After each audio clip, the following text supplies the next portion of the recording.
to First Things First. Undisputed is coming up at 9:30 sharp. The lovely Jenny Taft is joining us now. Jenny, what do you guys have on the program for this morning? Good morning, Jenna. Hope you guys have a great weekend. But first, coming up on Undisputed, how big was last night's loss for the Lakers? And a Cowboys legend says they need to pay Dak the big bucks. Do Skip and Shannon agree? Plus, we have Dana White in studio with us today. We're going to talk to him about John Jones, Conor McGregor, plenty more. Undisputed coming up next. Jenna, back to you. Jenny, thanks so much. Have a great weekend. It is now time for Say What?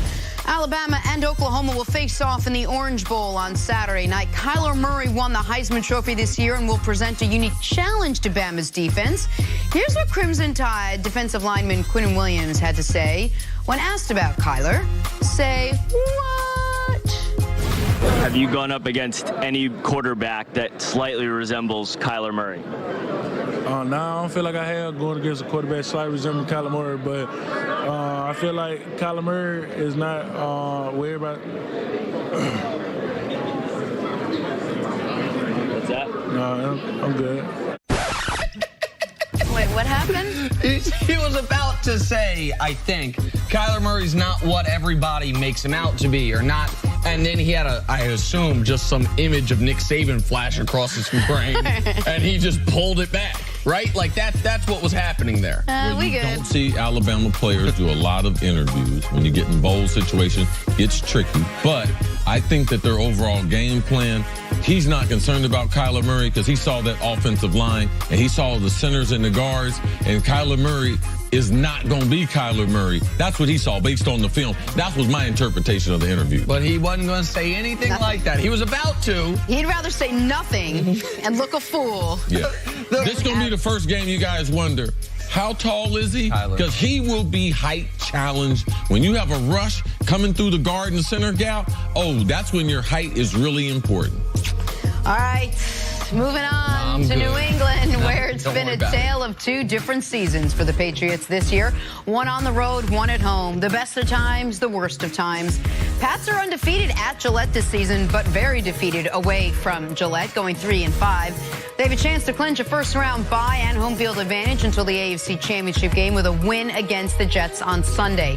CC, how important is a first-round bye to the Patriots' Super Bowl chances? Well, this is the thing. They've been so successful at doing it. And the thing about it, not only the Patriots, but all the teams that have multiple Super Bowl championships, most of those roads have been paved by playing at home. It's one of the advantages we have in the regular season, that home field advantage. It's real.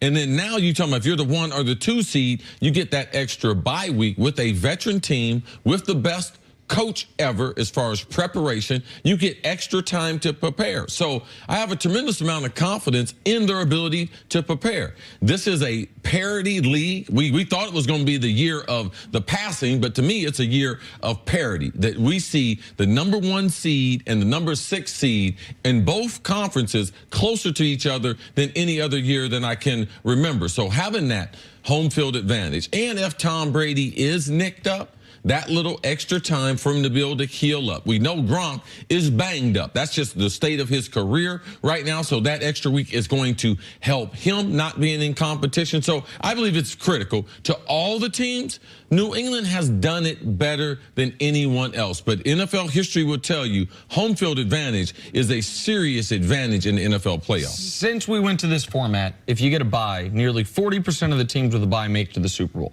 Teams without a bye, nearly 40%. Wow. Without a bye, it's around 6%. So, I mean, and that's a lot of that's just because you got to play the extra game. Sure. Not to mention the institutional and infrastructure advantages the Patriots have as far as if they don't get a bye, who's going to get it? Almost assuredly the Texans. The Ravens are still alive for it. Titans are technically, but it would be the Texans.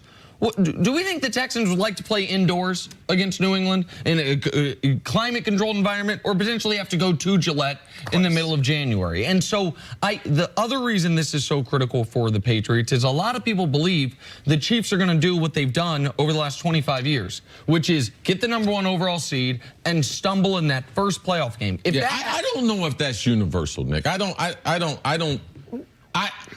feel that way. I think that maybe that might be your little Kansas City off in you, that maybe you're hoping that you and the people that you know are Kansas City fans. But I think around the NFL, the Chiefs have been so outstanding that I believe that people have more confidence in this Chief teams than teams in the past. Well, the reason why, because the number 2 and 3 seeds, they're not dominant teams. I agree with that point. I was honestly talking about people such as yourself that have talked about how the Chiefs they're limping into the playoffs. They're a different team without Kareem I didn't Hunt. say anything about the players. I said the fans sitting in the stands, if they get behind in a game because they have lived it out. The players have not. Now, they are not a better team the last 3 weeks because they lost an all-pro running back. But I'm just saying, from a fan's perspective, they might have that ability. I don't think the national media has that this Kansas City Chiefs, like it's, oh, man, the Kansas City, something bad's going to happen to Kansas City. Regardless, the point, maybe this is a better way to put it. I don't think anyone is going to pick the Saints to lose as the 1 seed, whomever they're playing in their divisional round. If the Chiefs get the 1 seed, I guarantee there are going to be a lot of people picking that to be the upset of the weekend. And if that's the case, then everything can go through Gillette. Then this team that has been awful on the road all year long wouldn't have to play a road playoff game. So, of course, like winning this weekend and securing the 2 seed is the ability for what has been a disappointing season for New England as far as what their standard is, them to really salvage it, because 11-5 isn't great for New England, but the 2 seed is just fine for them. And forget home and away. This is an older team. This is a team that needs the rest. This is a team that could use a little bit of maybe additional game planning now that, you know, Gordon is no longer on the team and they're kind of moving things around. Sony Michel could use a little bit of rest as well. They actually really need this bye, and they need that week more so than I would even say the Texans do. I mean, any team would take that rest. Even if you are a young football team, you have been through the gauntlet of playing 16 out of 17 weeks. Every team is banged up, and the way they have the byes is pretty much everyone's on an equal footing. It's not like a team is more worn out than other teams because of the bye and the way that they're situated. So it's important. I just think it's important because the one thing all NFL teams have is time. So if I'm going to give the smartest guy more time, I believe that he's going to have a huge advantage, and I believe that Belichick does the same thing in 2018 playoffs. Well, that's the key. Is it's not just getting guys healthy; it's that you have the extra week to prepare.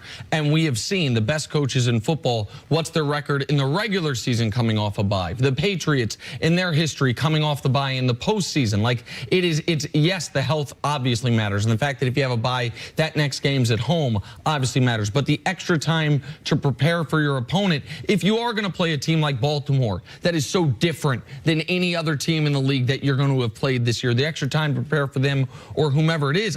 I will say this, if the Patriots play like they did against the Bills, they can get beat.